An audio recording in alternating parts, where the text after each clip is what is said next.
My name is Amanda, and by the age of 32, I built a business worth $20 million entirely on my own without ever earning a college degree. For years, I quietly shouldered the financial burden for my family, even as they disapproved of my career decisions. Just last month, during my father's birthday dinner, everything shifted after he called me uneducated trash and demanded I leave his home.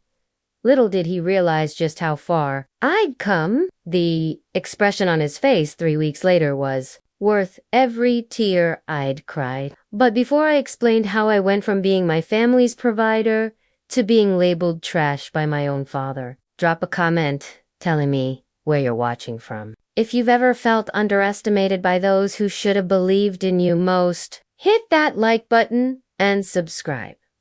Growing up in a middle-class area of Columbus, Ohio, the expectations in my family were always traditional and clear-cut.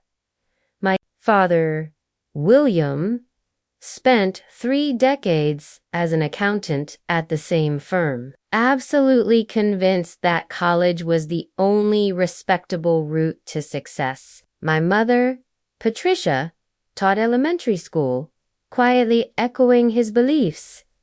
From early childhood, I sensed I wasn't like my siblings, Thomas and Jennifer, who both embraced the typical path. Even as a 10-year-old, I displayed entrepreneurial traits that confused my parents. Where other kids played after school, I ran a sophisticated lemonade stand, offering various flavors and even loyalty cards for frequent customers. By the time I was 13, I was repairing neighbors' computers for $20 an hour, while the local shop charged $75. My parents saw these as nothing more than adorable hobbies. Amanda needs to focus on her studies, not these little business schemes. My dad would say at dinner, these games won't pay her bills as an adult. High school wasn't easy. I kept my grades up, but my spare time was spent devouring business books and following entrepreneurs online. While my siblings joined extracurriculars that would look impressive on college applications, I launched an online store selling custom phone cases I designed, earning nearly $2,000 before graduation. To appease my parents, I reluctantly enrolled in community college.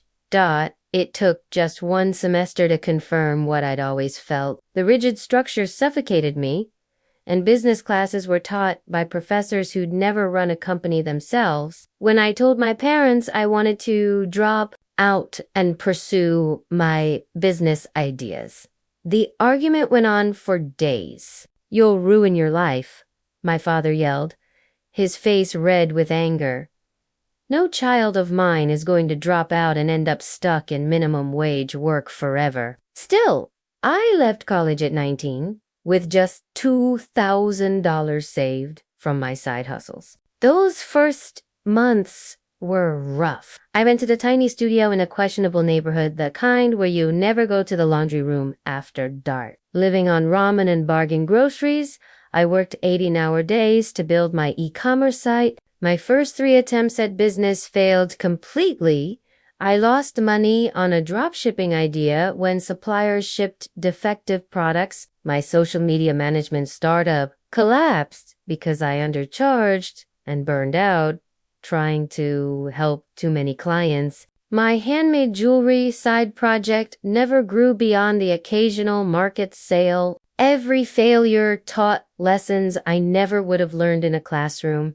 I discovered supply chain management the hard way, learned about contract structure through painful experience, and understood production scalability by running into its limits. Everything changed the day I met Sophia at a local business networking event. 20 years older than me and with several successful exits behind her, she saw potential in me that my family never did. Sophia became the mentor I desperately needed.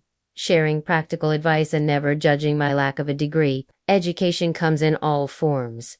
She'd say, over coffee. Some of the most successful people I know learned by doing, not by sitting in classrooms with her guidance. I refined my business model at 22.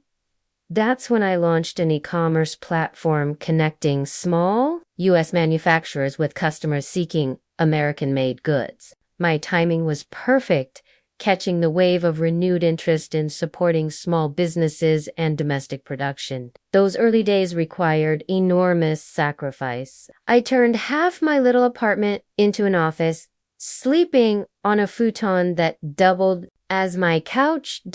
My desktop and printer took up most of the living space. My days began at 5 a.m. and often didn't finish until 11 o'clock at night, handling everything from coding to customer support. 8 months in, the breakthrough came. A popular lifestyle blogger highlighted one of our artisan partners. Suddenly, orders poured in and overwhelmed my operations. I worked for 72 hours straight, fulfilling orders and upgrading the website. That one blog feature brought in $10,000 more than I'd ever seen in my account. Overjoyed, I called my parents to share the news. My dad's response was skeptical. That's nice, honey, but it's probably just temporary. Remember, you can always go back to college if this doesn't work out. His words stung, but they only fueled my resolve. I'd prove him wrong with results, not arguments. For the next 5 years, growth and challenges came fast and hard. My platform, Heartland, expanded well beyond its original scope. We started with 27 artisan partners in 3 states. By year 3, we worked with more than 400 manufacturers and craftspeople across all 50 states, connecting them with buyers who valued American-made quality. Growth brought new obstacles. When our server crashed during a major promotion, I stayed up for 48 hours with my developers to bring it back, personally replying to every customer to preserve goodwill. When a major competitor tried to lure away our best sellers, I drove out to meet them face to face, strengthening our relationships and offering a better commission structure. Our toughest times came in the second year when cash flow nearly strangled the company. We were growing too quickly for our finances to keep up, with inventory needs outpacing revenue. I went without pay for 4 months, moved to an even smaller apartment, and negotiated longer payment terms with suppliers. Those lean times taught me financial discipline that would serve me for years to come. Soon, major milestones arrived. Our first office space was a converted industrial building downtown, where I hired 3 staff for customer service and seller relations. We crossed $1 million in annual revenue halfway through our 3rd year. That night, I celebrated alone in my office with a single glass of champagne after everyone else had left. Asterisk throughout it all, I kept my true level of success from my family. They knew I ran a website that was doing okay, but I always downplayed how big it had become. The early discouragement had put up a wall I couldn't bring myself to cross. Part of me hoped they'd eventually show real curiosity, but those conversations never happened. Still, I quietly offered financial help whenever they needed it. When my mom was diagnosed with breast cancer in the 4th year of my business, I anonymously covered the $75,000 medical costs that insurance didn't. My father attributed it to an insurance payout, never guessing the truth. When my brother Thomas needed $40,000 more for his first house. I arranged a family loan through a separate account, making it appear as if it came from a distant uncle. He happily accepted, but continued telling me to get a real job with benefits whenever my career came up. My sister Jennifer always dreamed of a perfect wedding. When her fiancé lost his job 6 months before their big day, I covered the $50,000 shortfall for their venue and catering. Jennifer knew the money came from me, but at family gatherings, she always minimized my help, referring to my little website business that's doing well this year. Asterisk, the growing gap between my actual achievements and my family's perception became a painful internal conflict. By day, I led a company making multi-million-dollar decisions, negotiating with major retailers and supporting hundreds of small business partners. By night, I answered family texts that treated me like the college dropout who got lucky on the internet. Our headquarters grew to take up an entire floor of a downtown building with 38 full-time staff and a thriving internship program. After a Business Insider profile, our company was valued at $20 million and attracted several investors.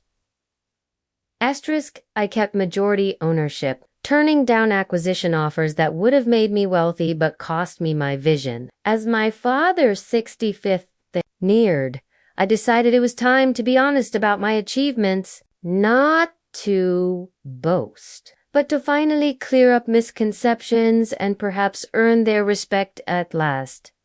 I bought a substantial gift, fully funded retirement investment account, and planned to reveal the truth about my business at his celebration dinner. The night before, I practiced what I'd say. I was no longer the uncertain 19-year-old desperate for approval. I was an entrepreneur who'd created opportunity for hundreds of manufacturers and employees. Surely that would finally earn respect and shift their view of my choices. I couldn't have been more mistaken. The evening began pleasantly enough. My parents' house looked unchanged since my childhood, with the same familiar furniture and family photos on the walls. The only new feature was a big TV my brother had bought them last Christmas, displayed like a family status symbol. My mother greeted me with her usual reserved affection, a quick hug and a pat on the back. "You look nice, Amanda. Did you cut your hair?" It was the same style I'd worn for 3 years. Thomas arrived with his wife Heather, both dressed to communicate their upper-middle-class standing. Jennifer and Daniel came soon after, with Jennifer launching into stories about her promotion at the accounting firm where she followed our father's footsteps. "The partners are hinting I might make junior partner next year," she announced, helping with appetizers. Youngest in firm history during all the pre-dinner chatter. No one asked about my career. When Daniel briefly mentioned reading about e-commerce growth, my brother quickly redirected the conversation to his son's Little League successes. Dinner was my mother's classic pot roast, served on the good china reserved for special occasions. My father sat at the head of the table, accepting compliments on his youthful looks with practiced modesty. 65 looks good on you, Dad, Thomas said, raising his glass to another 20 years, at least. When dessert was served, I felt the moment was right. After sitting through neighborhood gossip, stories about Thomas's kids, and Jennifer's vacation plans, not one person had asked about my life or work. Dad, Mom, everyone. I started heart-pounding, even though I appeared calm. I wanted to share some news about my company. My father nodded absent-mindedly, already cutting another slice of cake. Heartland Made was valued at $20 million recently, I continued. We've had several acquisition offers, and I was featured in Business Insider and Entrepreneur last month. The silence that followed was endless. My mother froze, fork in midair. Jennifer shot Daniel a look. Thomas just stared. My father responded first, his tone dismissive. What exactly does that mean, Amanda? These internet companies use all sorts of funny math to get those numbers. I kept my cool, explaining our business model, revenue streams, and growth. I mentioned our team of 38 employees and partnerships with over 400 American manufacturers. Thomas interrupted. So you got lucky with this online thing? That's great. But some of us have real careers with actual qualifications. He emphasized qualifications while looking at his wife, who nodded. It's not luck, I replied. Steady. It's 7 years of 80-hour days, solving difficult problems and building something meaningful. We've helped dozens of American manufacturers stay open. My mother finally spoke, voice hesitant. That's impressive, dear. But I still wish you'd finished your degree. Even with the business, education matters. I felt my patience thinning, but I pressed on. Actually, I brought something for Dad. I handed over the envelope with the retirement account details. I wanted to make sure you both have a comfortable retirement. My father opened it, his face darkening as he understood. Instead of gratitude, he flushed with what looked like anger. What's this supposed to be? Charity. He tossed the papers on the table. We didn't raise you to throw money around like you're above us. That's not what I'm doing, I explained. I only wanted to help, just as I did with Mom's hospital bills, Thomas's down payment, and Jennifer's wedding. 3. Faces snapped up instantly. My secret was out? You? My father sputtered. That was you. Jennifer looked mortified. Thomas's face hardened. My mother just appeared confused. You've been paying for things behind our backs? My father's voice rose, playing the big shot with your internet money. I was just trying to help, I replied, voice smaller than I intended. I never wanted credit, only to support the family. Thomas cut in, making us feel like charity cases. Some of us earn our money with real jobs and real degrees, not with some get-rich-quick online schemes. It's not a scheme, I insisted.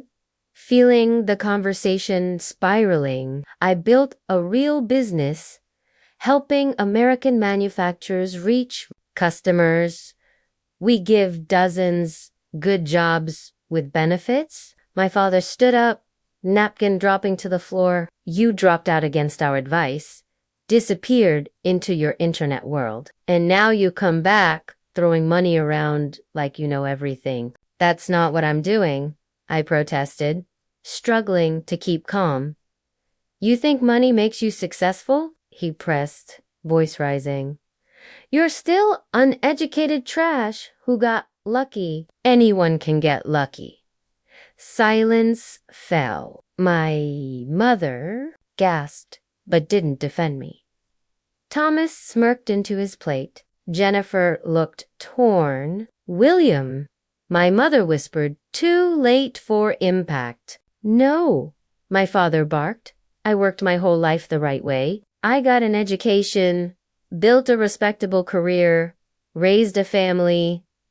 I won't be shown up in my home by my dropout daughter. I stood, gathering my purse. I should go. Yes, you should. My father spat. Out of my house, you low life. Your money doesn't make you family. We have standards. His words hit me like blows. Looking around the table for any support, I found none. "Happy birthday, Dad," I said softly, walking out with all the dignity I could muster. Nobody followed. Nobody called after me. When I got into my car, my hands shook so badly I could barely grip the wheel. Driving away from the house I'd grown up in, I realized something fundamental had broken, something beyond repair. My drive to the hotel was a blur of tears and streetlights. Twice I had to pull over, unable to see through the emotion. The cruel irony wasn't lost on me. I owned a multi-million-dollar business, but had to spend the night in a hotel in my hometown because I was unwelcome in my family home. Alone in my hotel room, I replayed the evening, analyzing every word and reaction. Had I been too forward, too proud? Had I misunderstood our family dynamic? Years of financial help now felt like a foolish attempt to buy the approval I could never earn with achievement. I pulled out my laptop and started listing every dollar I'd given my family. The total was staggering. $75,000 for my mom's cancer treatment, paid directly to doctors. $120,000 for my brother's house, including renovations. $50,000 for my sister's wedding and honeymoon. My father's car repair last winter, $22,000. My mother's kitchen remodeled, $35,000. Countless smaller gifts and emergencies, always handled quietly.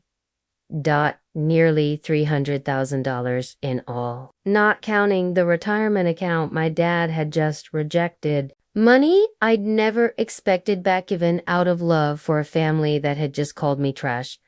Around midnight, Jennifer texted, "Dad's still upset, but he'll get over it." You know how he gets when challenged. No apology, no acknowledgement of his cruelty. Just the assumption I'd return to the old dynamic as if nothing happened. I didn't answer. The next morning, I contacted my therapist. Dr. Richardson made time for an emergency session. Family wounds cut deepest, she said, especially when they target what you've worked hardest for. In the days that followed, Dr. Richardson helped me unpack the family dynamics at play. My success disrupted the hierarchy and challenged the values my parents had always lived by. Rather than gratitude, my financial help created resentment by shifting power in ways they didn't expect. Your father's identity is built on being provider and authority, she explained. Your success challenges both. I started journaling, not just about the dinner, but about patterns from childhood, subtle discouragements of my entrepreneurial spirit. Academic achievements celebrated while business wins were dismissed. The constant message: without a degree, I'd never amount to anything. It became clear how deeply I'd internalized all of it. Outwardly successful, I still felt like the family failure. This explained why I'd kept my accomplishments quiet and my giving anonymous. A week after the dinner, Jennifer called and left a voicemail. "Amanda, please call back. Dad feels bad about what happened. We all do. But you have to see how it looked. You came in and just sort of showed off your money. It was insensitive to the rest of us who worked hard for our jobs." I deleted the message. The narrative had flipped now. I was the villain for simply sharing facts after years of hiding my achievements. Next, Thomas texted, "Family is family. Let's move past this again. No apology, just an expectation." I'd accept my place. 2 weeks after that dinner, I made a choice that was both scary and freeing. I would prioritize my own self-respect over toxic family dynamics. The Naples, Florida beach house I'd bought as an investment would become my home. Before leaving, I wrote a letter to my parents. Not a rant, but an honest statement of my hurt and disappointment. Dear Mom and Dad, I've spent years seeking your respect and support. I helped the family financially, downplaying my success so no one would feel uncomfortable, despite building a $20 million company that helps keep American manufacturing alive. I'm still treated as the family disappointment for choosing a different path. When Dad called me uneducated trash and a lowlife, it showed how you truly see me. No amount of achievement will change that. I can't continue a relationship where credentials mean more than character. I love you both, but I need distance for my own well-being. I hope one day we can rebuild on mutual respect. Love, Amanda. I mailed the letter myself. No response came in the days that followed. With help from my assistant, I had my Ohio belongings packed and shipped to Florida, donating most of my old furniture and clothes to charity. I wanted a true fresh start with as little baggage as possible. My company could run remotely. My leadership team was capable of handling the data. I boarded the plane for Florida feeling a strange mix of grief and relief. I left behind the family I'd tried so long to please, along with the weight of seeking their approval. Naples greeted me with warm sun and sea, a stark contrast to gray Ohio winter. My new home was a modern two-story on a quiet stretch of beach with floor-to-ceiling windows facing the Gulf. Though I'd bought it as an investment and visited only twice, it felt impersonal at first, like a luxury hotel, not a home. To make it mine. I started by redesigning the primary bedroom, swapping out generic bedding for quilts made by one of my Heartland-made artisans. I replaced the mass-produced arts with original pieces by emerging American artists discovered through my business. Each morning, I woke up to waves in creativity. The kitchen came next.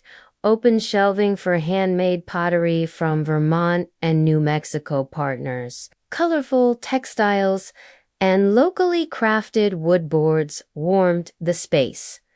Routines helped ground me. Every morning started with a sunrise walk on the sand, collecting shells and watching dolphins in the surf.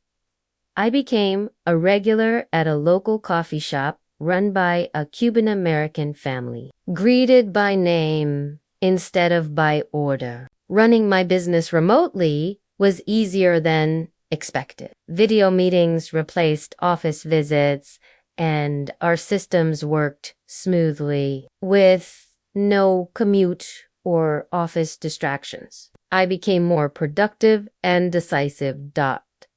My executive team visited after a month, holding strategy sessions on my deck. You seem more centered, Marcus. My operations director commented. He was right. Without my father's criticism as a shadow, my business instincts felt more natural. I trusted myself more. Community became another anchor. I joined the Chamber of Commerce and a women's business group. Unlike in my hometown, here I was open about my achievements. Respect came naturally without old baggage. I befriended Eliza, who owned a local art gallery, and introduced me to her friends, women who valued each other's present, not past credentials. Our weekly dinners were full of laughter and support, never discussions about my education or luck. 3 weeks into my Florida life, an unexpected visitor showed up. Thomas arrived at my door one Saturday. "Nice place," he said, surveying the ocean view. Really nice. He looked out of place in his business attire amid my relaxed coastal decor. What brings you here, Thomas? I asked, offering neither a drink nor a seat. Family, he replied, smiling, and maybe some advice about an investment opportunity, possibly a loan. Some things never change without our parents as an audience. His intentions were clear. He wanted money. I'm not lending to family anymore. I said, that chapter's closed. His face hardened. So that's it. You move to your beach mansion and forget your roots. Dad was right about you. Dad called me uneducated trash and kicked me out, I reminded him. Are you here to reinforce that? He backpedaled quickly. He didn't mean it. You know how he is. Families fight. That wasn't a fight. It was a revelation, I replied. Now I have plans. After seeing him out, I sat on my deck, watching the waves and feeling surprisingly calm. Setting boundaries hurt, but felt necessary. That night, I made another decision. I called my lawyer and set up an anonymous scholarship at the community college. I'd briefly attended the Amanda Wilson Entrepreneurship Scholarship. It would cover tuition and mentorship for 5 students every year, those with entrepreneurial drive, but no traditional advantages. Based the selection on initiative and creativity, not grades, I insisted. Find mentors who've built real businesses, not just taught business classes. Over the weeks, my house became a home. I planted a garden of Florida natives to attract butterflies and birds. I adopted a rescue dog, Chalia, constant companion, on beach walks and a reminder of what unconditional affection looks like. Solitude brought peace without the stress of family judgment. I discovered sides of myself I'd hidden for years. I took a pottery class and was terrible at it, but enjoyed the calm. I tried paddleboard yoga, falling in the water more than on the board, but always laughing. 3 weeks became a month, then 6. The pain of rejection faded from a fresh wound to an old ache. I was building not just a home, but a life true to my own values. Then an unexpected event brought my story full circle. The Naples Business Journal isn't a paper I usually read, but Elisa texted me early one morning. Page 3. You'll want to see this. The feature profiled local business owners making an impact beyond Florida. There I was pictured on my deck with the Gulf behind me under the headline, E-commerce innovator brings multi-million-dollar business to Naples. The article covered Heartland Made's growth, our impact on U.S. manufacturing, and my scholarship. I hadn't authorized it. I told Elisa when she called public records. She explained, once they knew who you were, the rest was easy. Besides, it's a great piece. She was right. The article was thorough, focusing on business not. I thought little of it until the following week, when my phone exploded with social media notifications. The article was picked up by larger outlets, spreading across LinkedIn and Facebook. High school classmates reached out. Teachers claimed they'd always seen my potential. Most surprising were messages from small business owners back in Ohio thanking me for showing what was possible without a degree. You inspired me to finally start my business. One wrote, if you could do it, maybe my idea can work too. My hometown paper ran a condensed version, calling me a local entrepreneur making a national impact. The irony hit me. The same community that once reinforced my parents' disappointment was now celebrating me as a success story. The ripple effect meant my family soon learned just how successful I'd become. First came a friend request from cousin Susan, then several others from distant relatives who'd never shown interest before. Then my mother texted, "Saw the article about your company. Very impressive, dear. Dad and I are so proud." No mention of his previous words, just a sudden claim of pride. My father's voice message arrived next day. Artificially cheerful. "Amanda, big news in the paper. Knew you had it in you. Seems there's been a misunderstanding last time we spoke. Call me." A misunderstanding, as if his words and actions could be erased. 3 days later, my mother texted again. "We're thinking of visiting Florida next month. Would love to see your new place. Let us know if that's okay." After 6 weeks of healing and building a life without their judgment, they wanted to visit as if nothing had happened. I didn't reply right away. Instead, I booked an emergency session with Dr. Richardson. "You have options," she said. "You can decline the visit, accept it with boundaries, or see it as a chance for honest conversation if they're willing to acknowledge the harm done." After careful thought, I replied to my mother, "You and Dad are welcome to visit, but before we move forward, we need a real conversation about what happened at his birthday. Let me know if you're open to that." She responded quickly, "Of course, dear.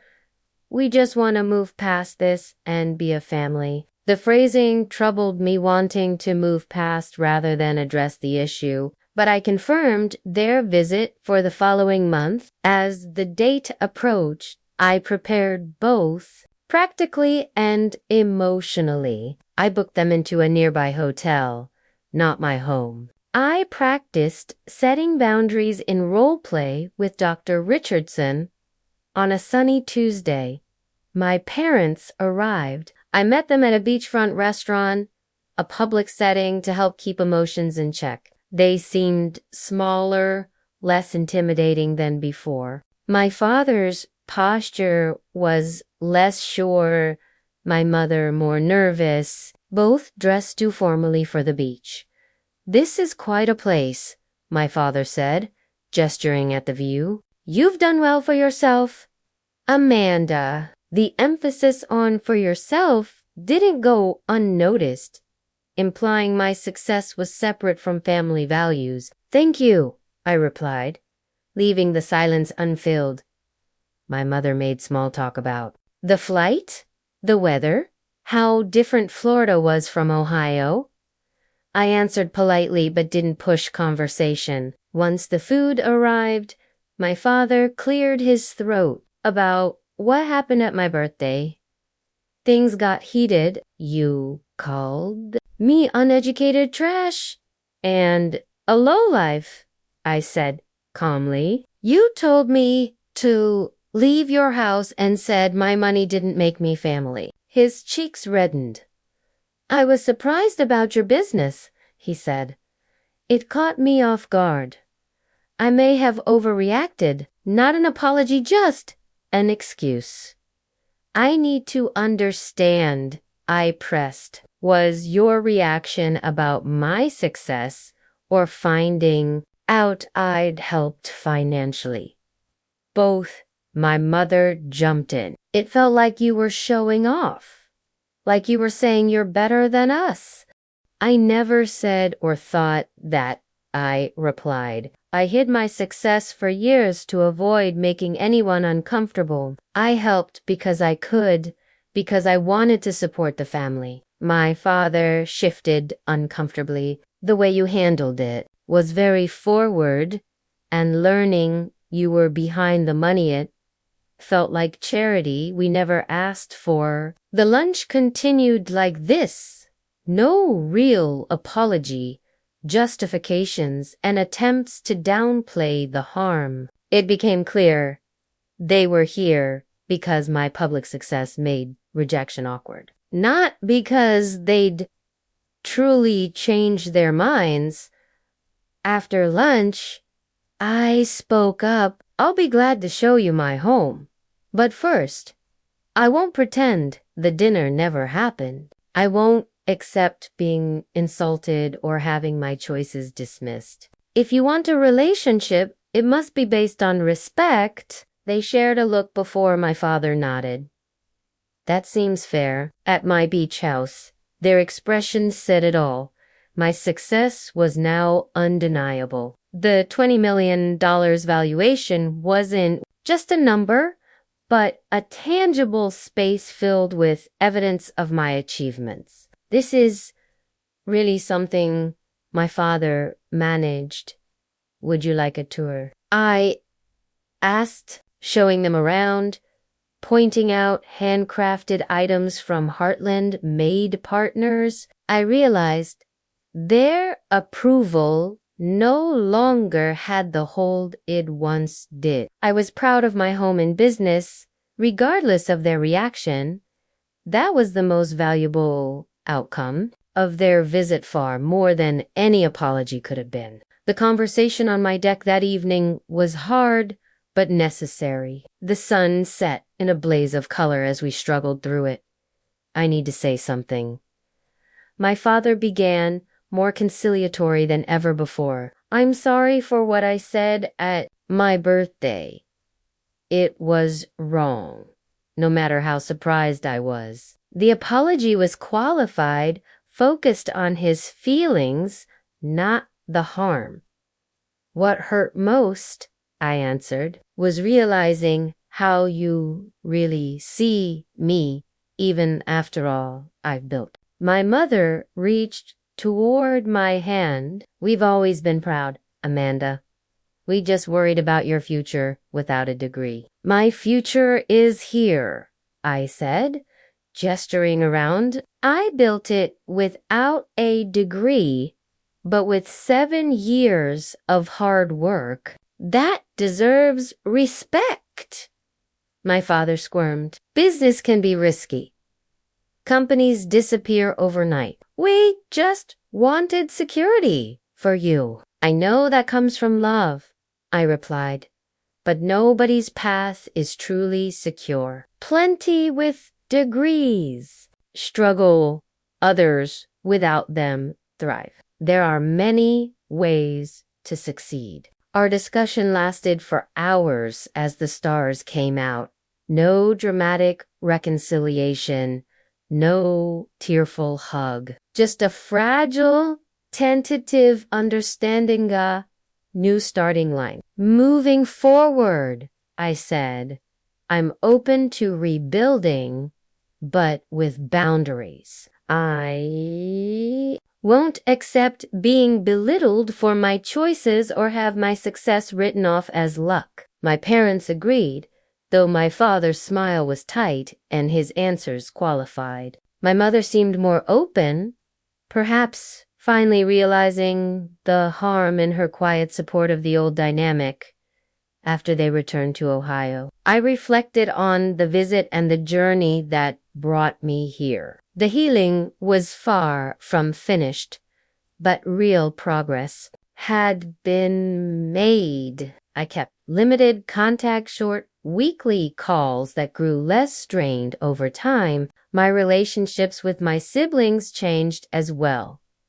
Jennifer eventually gave a genuine apology, and we began building a friendship as adults. Thomas remained distant, sending only holiday greetings, never acknowledging what happened. My own healing continued with therapy. Dr. Richardson helped me see how family trauma shaped my need for achievement and financial generosity. Success can't substitute for self-worth, she reminded me, and family approval can't be bought. I learned to set healthier boundaries, to talk about accomplishments without minimizing them, and to give from true generosity, not for acceptance. My entrepreneurship foundation became the main focus of my philanthropy. Beyond scholarships. I created a mentorship program pairing entrepreneurs without traditional backgrounds to students facing similar challenges. Seeing them succeed meant more than any family validation.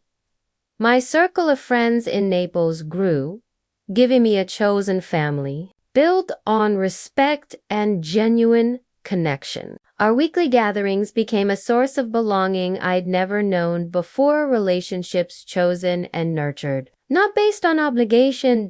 My beach house transformed, every room reflecting my real tastes and values. The garden flourished, attracting wildlife.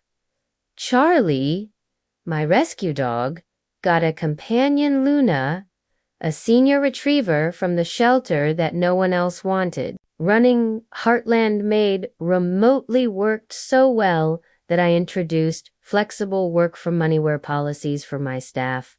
Productivity soared, and employee satisfaction reached its highest levels ever. 1 year after moving to Florida, I hosted a dinner for my friends as we watched dolphins play in the surf and raised our glasses. Eliza toasted to chosen family and to the courage to choose respect over obligation. That summed up everything I'd learned.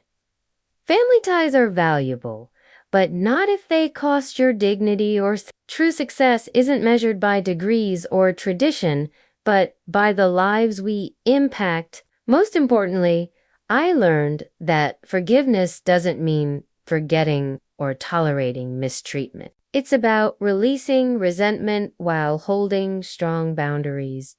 My story is ongoing, as all our stories are. My relationship with my parents evolves, sometimes forward, sometimes slipping back. I maintain boundaries with compassion, accepting that full understanding may never come, but my self-worth isn't up for compromise. If my experience offers any lesson, it's this: your value is not set by others, especially those bound by outdated beliefs. Success comes in many forms, and the hardest rejections sometimes lead us to the most authentic paths.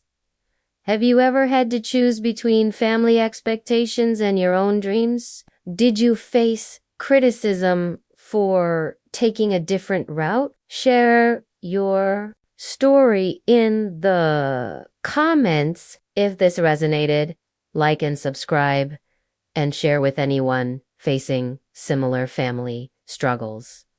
Thank you for listening, and remember, sometimes the family you create matters more than the one you were born into.